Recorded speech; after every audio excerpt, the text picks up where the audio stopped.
a believer, I have felt deeply compelled and deeply moved in my spirit to bring this to the body and be like, guys, what if we set the example headed into this next election year of what it would be like if we could disagree with integrity? What would it be like if we could have real conversations with each other and find a way to believe that we're all more than the most irritating thing about ourselves, or we're all more than the meanest thing we've ever said?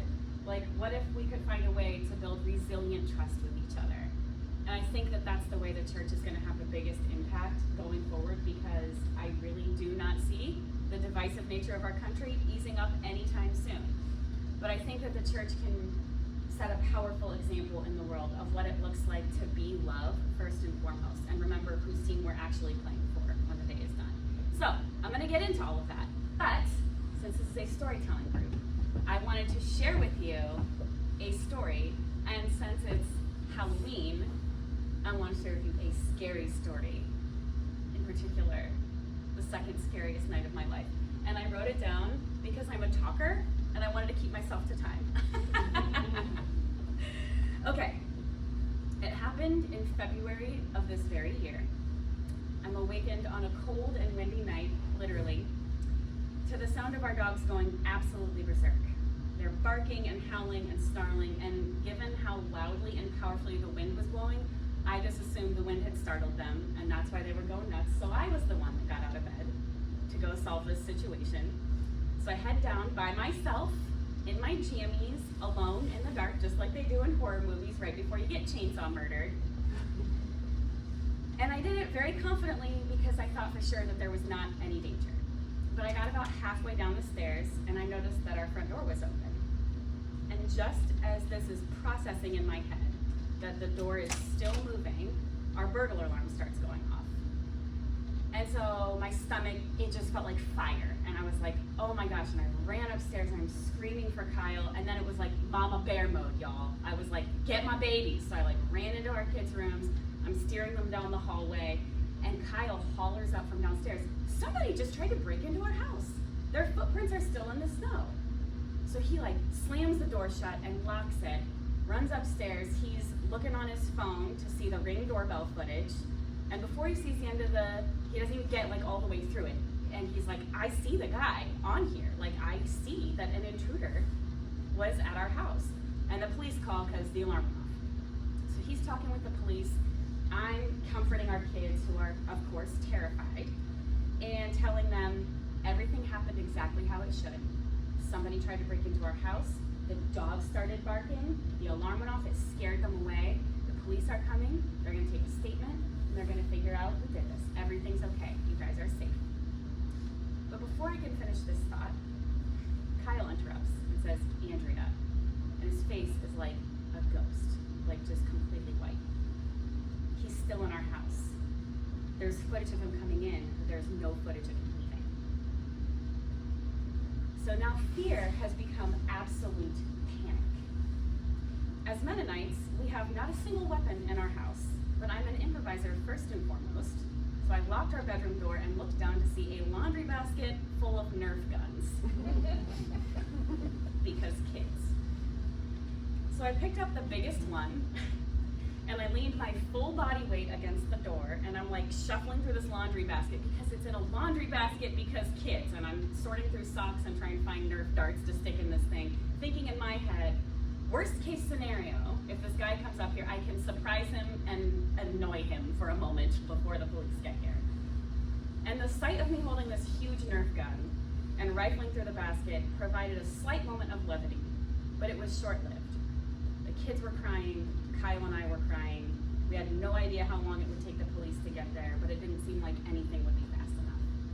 This man was already in our house, hiding and waiting. For what? How did he think this was gonna end? Was someone about to be shot dead in my house? Were my kids gonna hear that happen? I didn't want that to happen for humanity's sake or for my children's sake, but what if it was him or us? As I sat there wondering if this was the end of my family, and wondering what this man's intentions were, wondering what must be his state of mind to run inside and then hide rather than leave when the alarm went off, my son, who was 7 at the time, said the words, words we were all thinking. Why did we even leave Pittsburgh? We aren't safe anywhere. See, this is sadly not the first time that my family was cowered together in a bedroom in the middle of the night praying for our safety. We live in Greene, Ohio, because we were displaced from our home in Pittsburgh after witnessing a shooting personally, and then hiding out for many, many retaliatory shootings right in front of our house. And some of them were also unrelated. We did not want to leave our home, our friends, and the chosen family we had created after 11 years, but we weren't safe. And there's only so many times you can rush your children away from the windows in the middle of the night and help your neighbors patch up bullet holes in the morning before you just can't anymore. We're moving to the safest neighborhood in America, we said to our kids after the first scariest night of my life. When we woke again around 4 a.m. to glass shattering and semi-automatic weapon fire aimed straight at our house. Now we live in the safest neighborhood in America, we said to our kids as they continued processing this trauma once we moved. And now here we were, in the safest neighborhood in America, once again feeling as though our lives were threatened in our own home. 47 years passed in the span of 11 minutes, and the police arrived. They entered our home, weapons drawn, and fortunately, after only a few minutes, they were able to find absolutely nothing, because there was no home intruder. When they asked my husband to show them the footage of this white male, medium build, probably in his 40s, they said, okay, but can you fast forward to the intruder part? And he said, he's right there. That's him right there. And after a silent beat, the officer said, sir, that's you. And he said, no, it's not. That's him right there. Look. And the officer said, honest before God, sir, if that is the home intruder, he's wearing your clothes. And as if a blindfold were removed, my husband was able to see clearly for the first time that yes, in fact, that was him, in his jammies, looking around on the front porch to assess the danger when the burglar alarm went off. What about the footprints, we asked. Well, they said, do you know any petite women who wear Chuck Taylors? That's who made those footprints. Oh my gosh, our kid's babysitter who had been there earlier that night. Our entire narrative of that experience was shaped because of the story that we were continuing to tell ourselves. And I meant to show you this super spooky slide the whole time I was talking to help set the stage. So feel extra spooked out right now, okay? Extra spookiness. But our entire experience that night was shaped because of the story we were still telling ourselves deep down, which was, we aren't safe anywhere. That was the underlying story. I tell you this because it represents one of the many, many times in my life that I have realized I'm still telling a story that I've outgrown. I'm still telling a story that's an old one. I'm just used to telling this story this way. And we build these habits, not all of them about trauma. I think it's kind of understandable why Kyle and I would have assumed that there's danger given the things that we've lived through. But there are lots of less dramatic examples. I just picked a scary one because it's almost Halloween. But there's lots of examples. Our daughter has some special needs, and I noticed early on in the foster care days, we are a foster-adopt family, that it was really easy to get stuck telling the story, she's really struggling in school. She's really struggling in school. I was used to saying those words. Well, before long, she was growing. Before long, she was getting healthy. Before long, those behaviors were shifting. And how demoralizing for her to hear me keep saying, she's really struggling. So the question that I have to keep asking myself is this a current story? Is the story that I'm telling a current one? And this matters for lots of reasons. Firstly, life is dynamic, right? Life is dynamic. It's always changing. But our experiences, especially the traumatic ones or the scary ones, even if you don't classify it as actual trauma, tend to create these stories in our heads and these beliefs that our brain uses to tell a static story. So life is changing, but our brains really want to make sense of stuff, right? Brene Brown is one of my all-time faves. Does anybody here read Brene? Yep, she's so great. Someday we're going to be best friends, maybe, I don't know. But she talks about how our pattern-seeking brains want to make meaning out of everything. And sometimes that's helpful. I mean, that's like how we've stayed alive. We eventually learned how to make fire and how to do these things. We learn from experience. So sometimes that's helpful, but other times it's really, really limiting. Limiting beliefs have sort of gotten a central focus in my work. Because limiting beliefs are the story that we start telling ourselves about what's possible for us, what kind of person we are, what kind of person somebody else is, how the world really works, when we have certain kind of experiences. And the problem with this is that ever so subtly, these beliefs are shifting the risks that we're willing to take or not take, or the way that we talk to people, or the way that we tell our story, or which stories we choose to keep repeating. These beliefs about what it takes to belong cause us to shift in our heads what's important, what stands out as the story that we go to at a party. For a while, I was doing career coaching. I don't really do that anymore. All of my work is centered around brave conversations these days. But one of the pieces of advice that I found myself giving on repeat was stop complaining. And I'm going to use the word complaining because I'm in a church, but wink, wink, I used to use a different word. Okay, we're on the same page. Stop complaining about your boss when you are at parties, or when you are at networking events, or when you are with your friends, or at church. Because what happens when you complain, even if you're calling it venting, is that the next person's like, oh, I know, my boss, la la la la la la. Oh, really? My worst boss ever? La la la la. And now we're piling on, one-upping each other, and the story that we're solidifying collectively, ooh, and that's really powerful when we start getting everyone else's stories, right? Affirmation bias is what that's called. And now we're very sure that the true story is that that's just what bosses are like. That's why there's so many movies about that. That's why we joke about it all the time, because bosses are just mean. That's just what it is to be an adult. You have to slog through it, and you work for the weekend. That's the whole truth. If instead, you can find the courage to, or it's not even always courage, sometimes it's courage, other times it's just mental choice, to stop complaining and to instead talk about what you want. When someone says, how's work going? Fight that instinct to complain and instead say, you know what? I'm getting so much clarity lately on what I'd like next.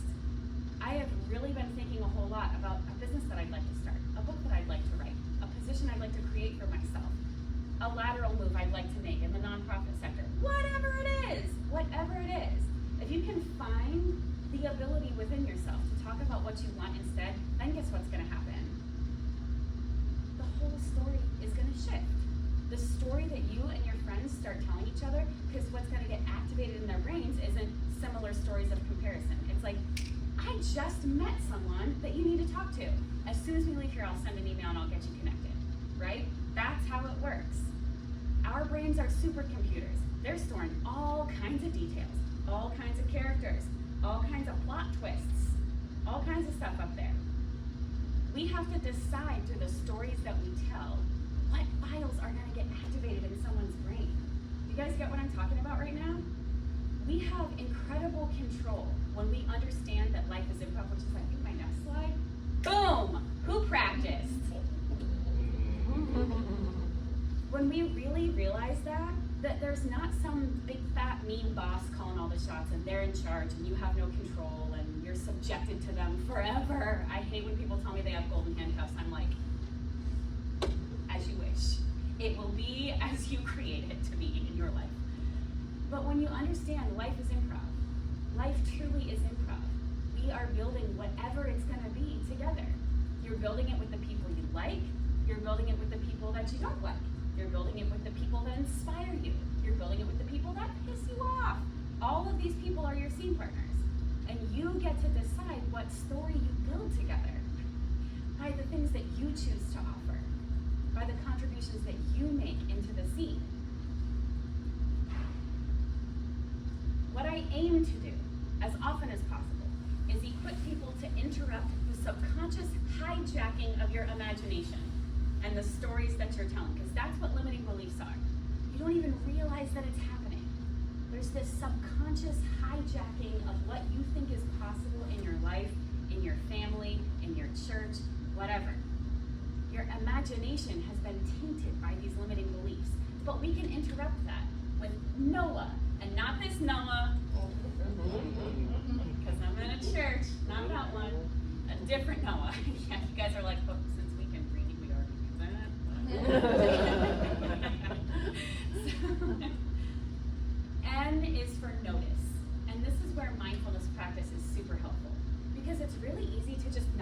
attention at all to the mind movie that's happening, right?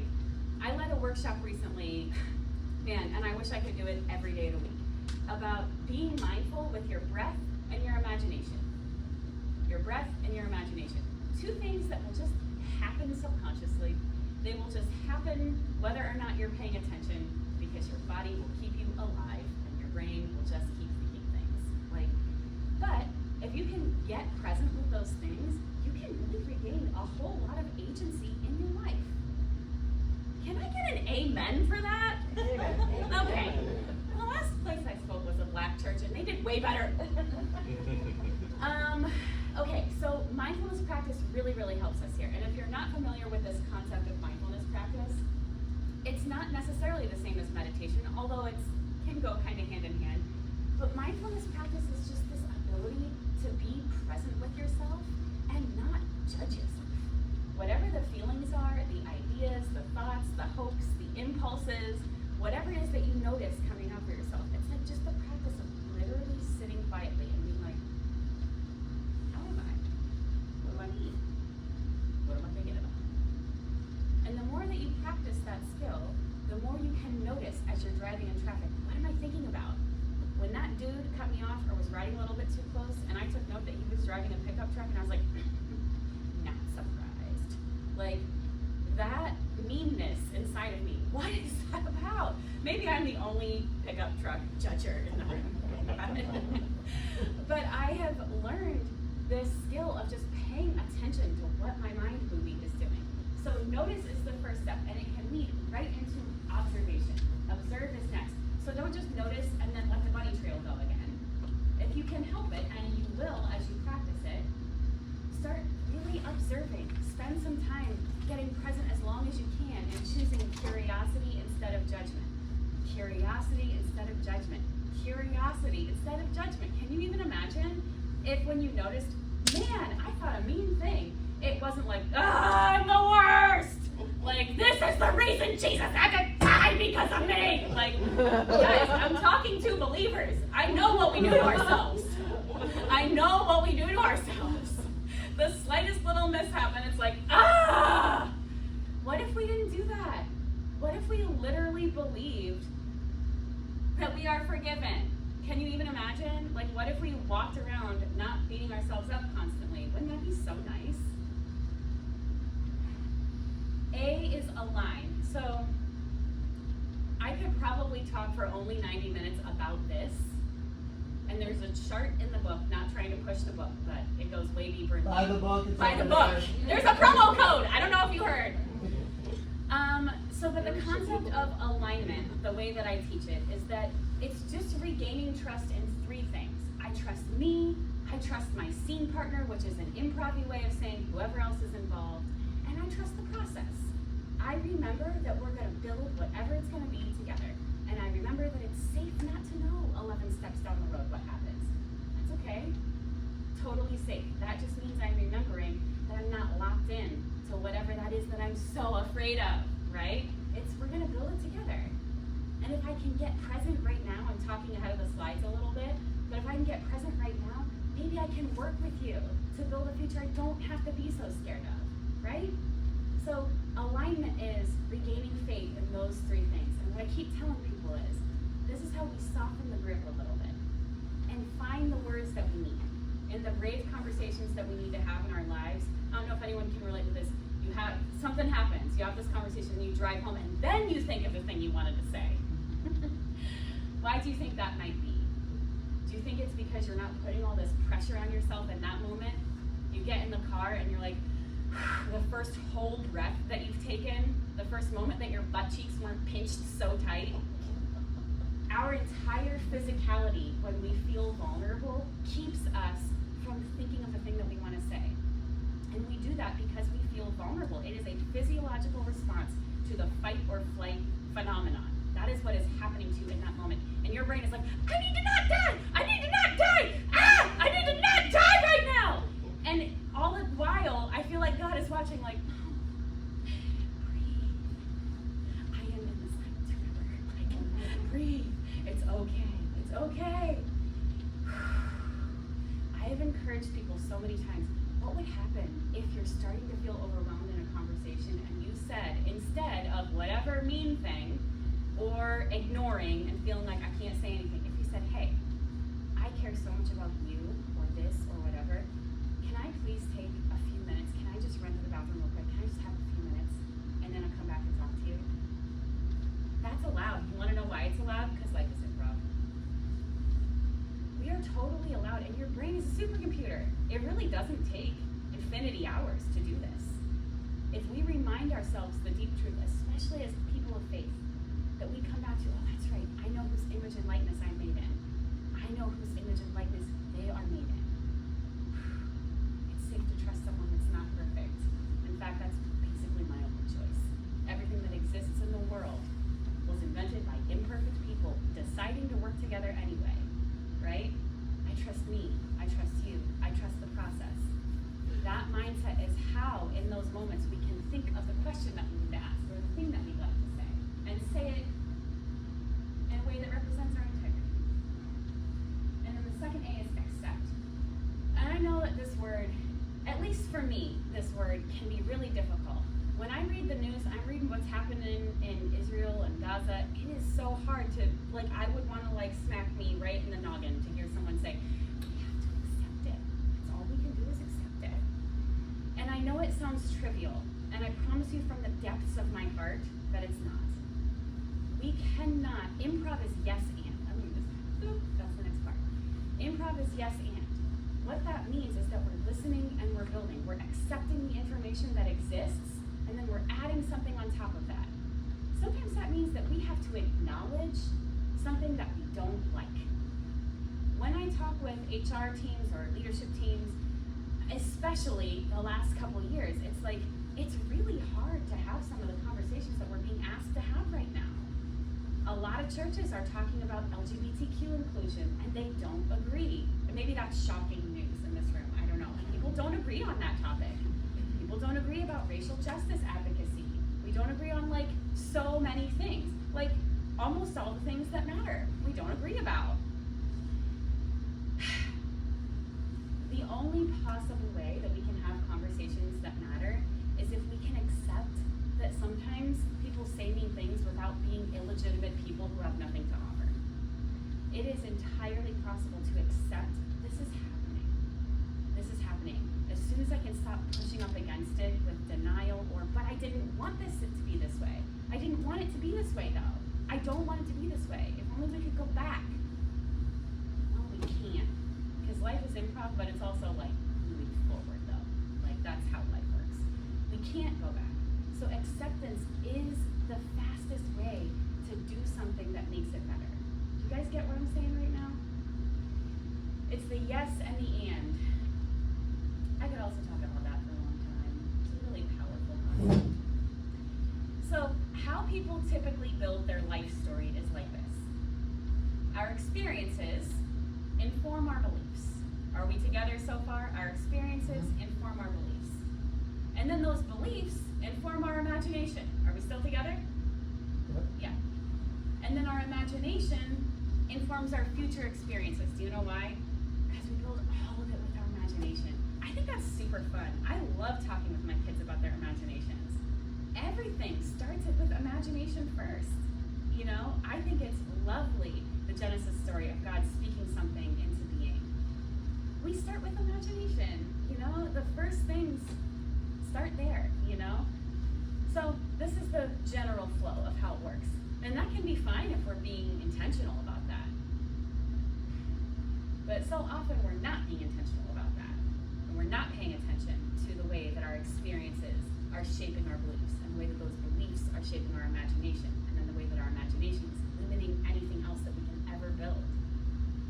So, with mindful improv thinking, same structure, but it's a little bit different. Our experiences are met with forgiveness. Proactively. Not waiting until we feel forgiving-ish, because update, you're not gonna feel forgiving-ish. Sometimes you just have to decide, how important is it to me to be an emotionally free person? How important is that to me? Okay, let me do the work then. And then our beliefs are met with alignment. That same, there's like this chart, I should have just put it on the slide. So there's this chart that's like trust, and then we have myself, my scene partners, the process. Our beliefs are pulled back into that over and over. As soon as we have a belief that feels scary or negative or whatever, we realize, oh, one of those legs of the tripod is out of alignment. That's all that's happening here. I'm not a faithless person. I'm not a bad Christian, whatever. All the shame that we just dump on ourselves. That's not what's happening here. One of these legs is out of alignment. Which one is it? My first job is not to react, respond to this email as fast as I can, whatever it is. When we notice that we're having beliefs that are not serving us, the first order of business is, which leg is out of alignment, and how do I restore that? And then imagination. Then, once we have these pieces in place, you guys, this is the super gorgeous part. Our imagination then leads to brave building, right? Brave building. And then that's how we shape our future experiences. So, quickly, and then we're going to do the fun part of all this. I want to be very clear about the word forgiveness, because I understand that that word makes people uncomfortable a lot of the time. We feel a lot of moral obligation around that word. Because I literally never shut up about forgiveness, I talked about it on LinkedIn, and somebody commented on a post, and I actually forgot to respond, and in this moment I'm remembering I gotta do that because I'm being rude right now. But he said something about, if we don't forgive, how can God forgive us? And I was like, I get that. I get why someone would say that. And also, I am a survivor of sexual assault that happened to me as a child in my church, where I was then also raised. And there are a lot of people walking through life right now with stories like that, or stories that are different than those specifics, but are deeply painful. And it's really not helpful if we're holding on to a belief that forgiveness means that's okay, because how often do we teach kids that the words that's okay are basically the same as I forgive you? My kids get so annoyed with me because guess what's not allowed in my house? The words that's okay. I'm like, he just hit you in the face with a ukulele. It's not okay. Kids do weird stuff. I don't know. I've lost control of the situation. But that's okay is not the same thing as I forgive you. And if we keep on thinking that it is, that it's letting someone off the hook, that it means grace without accountability, because accountability is hard, we are going to keep on shaming ourselves out of our emotional freedom. That's a huge bummer when that happens. So here's my definition of forgiveness. Forgiveness is not a feeling. It's a process of asking, what is the limiting belief that got rooted in my head because of this situation? This painful situation that happened started me thinking that because it happened, now I can't what? Because this happened, now I can't achieve what I wanted. Be, do, have. It means something about you, what kind of person you are, or whatever. In my example, I started realizing into my 20s, I genuinely do not trust men, including my own husband. That's probably not fair. What's that about? Well, guess what? That's a limiting belief that it's really easy to go overlooked. You want to know why? We super celebrate and laugh about man-hating, don't we? Like, there's t-shirts about it. And it's really easy to just jump on that train, especially when no one is going to hear my story and be like, I just kind of feel like that's unfair. No one is going to say that to me, right? Well, somebody might, because we live in the day and age that we live in, but a kind person is not going to do that. And most people around me are pretty kind people. But we can't set the bar at what we can justify, right? Because it wasn't serving me to not trust my husband. It wasn't serving me to be suspicious automatically of dudes. That was not serving me. So my forgiveness process was like, what are the limiting beliefs? And then what's actually true? What is the deep truth? What's the deep truth? The deep truth is that God does not need tragedy to happen in order for things to work out. But he's basically the ultimate improviser and is very capable of turning something awful for good. And I don't know if you heard this one quote that I've seen on Instagram a whole lot, but it's like, all things, what is it? All things work together, right? Like, we know this. It's like so cliche that I think sometimes we stop remembering that that is literally a promise. We just have to be open to that. So what's actually true is that there is not a single thing that happened to me in my past that makes it so that joy is not possible for me now. There's not a single thing that could ever happen that would change my worthiness of love and true connection with the people in my life. Whatever happens in my career, in my life as a mother, that is up to me to decide. I get to make those choices. Yes, and acceptance of what happened. And, yeehaw, I have so much agency. This is how I define forgiveness. It's not about looking backwards and being like, it's okay. It's about looking forwards and being like, yes, the heck, and. Thank you. Okay. What's that? Presbyterians are the frozen chosen. You know, We have an emotion suppressor at the door. Right. It's okay. I was almost caught off guard. I was actually, I think, also at a Presbyterian church in Pittsburgh.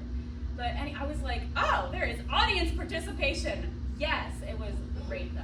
So good. Okay, so what I want to share with you right now, quickly, are these improv skills that I mentioned. And there's so many. There are some improvisers in the room. I'm not going to be surprised at all if you guys are like, well, there's actually way more improv skills than that help me like on a daily basis. And there totally are. If you've never taken an improv class, I super hope that you do because it's like delicious for your soul and it's so fun. But these are the 5 that I have found in my life to be most applicable off stage. The first, as I've mentioned, is curiosity over judgment. And this hashtag, by the way, someday it's going to go viral. It hasn't yet, and it started out as sort of a joke, but we can't really help our first instinct, right? We're just going to judge people. That's just going to happen. I don't think we're accountable for that first thought that goes flying through our head. But I do think we can hold ourselves accountable to interrupting that with curiosity second. So, curiosity second, spread the word. Listen beyond your reaction. That's super hard to do, isn't it? Especially when we live at a time where it's like every conversation that matters is like littered with landmines of words that means you're a Democrat or a Republican. And if you say one of these words, I'm gonna know what kind of person you are, and then I'm gonna shut you down. And I officially don't care about any of your experiences or perspectives heretofore. Thanks so much. The end. Like, whew, guys, I think we could be a little bit more flexible, a little bit more open-minded. Listen beyond your reaction. That's a really great way to find a path forward in your scene. Stay in the present moment, especially as a new improviser. I'd be like, yes, I'm a hilarious comedian now. I have this awesome idea. And if it didn't work, I would be like on the sidelines like, I think I'm wasting my life. Like, I just like immediately would be like shame city, no longer listening to anything that's happening. And I remember one show where I just like wasn't listening. Some weird thing had happened that I blessedly don't even remember. But I was like shame spiraling real hard on the sidelines. And then I noticed someone from my improv class was like this on the stage looking at me, direct eyeballs, literally basically silently screaming, help me! And I was like, I don't know what's happening! I wasn't listening at all! Like, I can't help in any way, shape, or form. I came out as Santa Claus to just guess, like if he's the Easter Bunny, I'll be another character. And the audience was real confused, which let me know that I struck out a second time. I had wine after that show. We're gonna move on. Honor your scene partner. This is a huge, huge part of improv. Have you guys read any of Sharon Halpern's stuff, Truth and Comedy? Yeah. I love one of the stories she tells. Or did I say it wrong, Sharon Halpern? Okay. I never really know. It wasn't about you, our little side focus. Oh, okay. Great, thanks. Appreciate it. I'm seeking validation and I really want your approval. What's happening? But the idea in improv is that it's not about you. It's not about hoping that this is your night to get discovered. And like, that's harder to do than it sounds, especially if you know certain people that are in the audience. It's easy to get really in your head if you know a famous person is there, or a producer, a casting director, or whatever, and you're like, it's my night. And then you get out there and make all kinds of selfish decisions because you're trying to stand out. And the ask of improv is, can you trust that whatever the objectives are, whatever they are, it's still a business. The theater needs to make money. They gotta sell tickets, they need people to leave reviews, they need people to come back. There are objectives that matter. But the ask of improv is, can you just like trust for a minute that all of those objectives will be met, and they'll be met better if you prioritize your scene partner. if you decide, I'm gonna look for ways to make your idea look awesome. I'm not gonna be on the sidelines like, nah, that's what happens when you try a British accent. Suck up, you fell in the trap. Like, I'm not gonna be doing that. I'm gonna be like, okay, I'm gonna get out there in that weird mess you just made for yourself, and we're gonna figure it out together. And some of the most gold moments of my entire life as a performer have been in those moments of either bailing someone out or getting bailed out myself, and both of us just not panicking and being like, all right, we're gonna figure this out together, because it's improv, and whatever we decide is the truth that justifies this weird thing, that's gonna work. So you honor your scene partner. And then lastly, gift orientation. The instructions of improv are, you don't get there and add something to the scene just because you have a funny joke to tell. The only question you ask yourself is, does this help the scene? Is it a gift to the scene? Is this needed or is it not? That's the only litmus test. Not like, I haven't gotten out there yet, and I'm probably gonna get yelled at later. I don't want them to give away my spot on the team. No. Does the scene need me or not? Charna Halperin says one of the most important skills for an improviser to learn, hear this please, is when he or she is not needed on stage. Shazam, that is important. Conversely, your job as an improviser is to receive everything as a gift. Because sometimes you're out there thinking that you and your friends are like making it just fine, and then someone's like, don't you love being in Aruba? And you're like, what the crap? We were very clearly in an Aldi. And it's like, well, now it's Aldi in Aruba. They are diversifying. They are spreading. Yay for Aldi. Are they German? Is that German? Yeah. German innovation, people. So that's the whole spirit of the gift orientation. You get to decide that it's a gift. And I'm going to stop talking now because now it's time to do a couple of improv games. How are we doing on time? I want to be respectful of what. We haven't said when we're finishing. We're not finishing until midnight. We're gonna be here forever playing improv. 8:30. Okay. If we're out here by 8:30. Okay, great. Okay, so but there's a tradition that we're gonna do before we start officially doing. And by the way, if anyone right now is having massive anxiety, nobody would ever hire me ever for any reason if this were traumatizing. I promise that I have selected activities that are not gonna put you on the spot, not make you feel singled out. The whole spirit of this is to practice these skills. Actually, let me just move it back up here so that you can look at these. These are games that are designed to bring out these skills, give you opportunities to practice these skills in a fun way. Fun, I promise. And here we also throw in the hub rule. You can always pass. Oh, sure. I always forget that rule, but it is the hub rule. You can always pass. Yeah, you can always pass.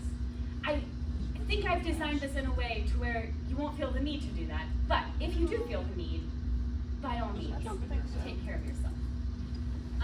Okay, but so I have a tradition before I ever lead people in any activities of any kind, which is borrowed from improv. And I don't know if you've seen, when there's other improvisers in the room, I have to like fact check, but it is my experience, that anywhere I've ever performed, every team has done this, which is make eye contact with each player on your team before you get started and say, I've got your back. You touch them on the shoulder and say, I've got your back. And the reason that we do that, it's like painted on so many theater walls, which I love, is because improv is like scary. I've been doing it for a long time, and when drunk people pay money for you to be funny, and they have all kind of expectations, like maybe they got a babysitter, I don't know. Anything can happen, and no one will save you, and it's basically terrifying, but it's so fun, don't be scared. But the whole point is that we remind each other every time, I'm not here for me, I'm here for you. Whatever you are going to contribute, I've got your back. I'm gonna be looking for ways to curiosity second whatever's about to happen. I've got you. Be brave. And by the way, I wanna say one more thing about this because I think it's really important for churches especially. If we understand that it requires courage to have impact in the world, do we understand that? Is that a shared bit of knowledge? Like, if we create an environment that's like, okay, in our church board meeting, you better say anything that's controversial. Stick to the sidewalk, people. Keep your ideas as vanilla as possible. Don't rock the boat, because otherwise, we will make eyeballs across the table. And then we'll pray for you later. Like, when we create that type of culture, folks are not excited to be a part of it. I was at a brave conversation with a church once, and I was the youngest person in the room by about 4 decades.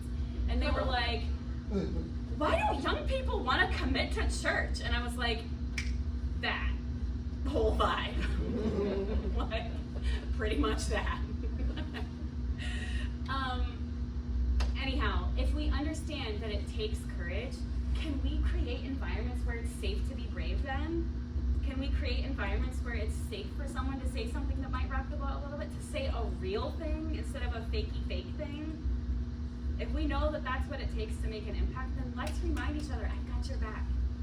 I know at this board meeting we're going to talk about stuff that's scary. I've got your back. You guys, I have witnessed in this calendar year powerful moments in churches when it's literally like, you believe an Antichrist is coming and is going to zap people with dragon heads. I don't believe that. I trust that you are rooted in love. Is anything going to change about your behavior or mine if we changed our stance on this particular eschatological point? I don't think so. I think we're both going to China Eagle later and moving on with our lives. That's what I think is going to happen. So what if we weren't so afraid of each other, right? What if we didn't have to be so afraid of each other? Can we say a real thing and say, I believe in you. I believe in you. Different as you are from me on these issues, I believe in you. I think that'd be pretty amazing.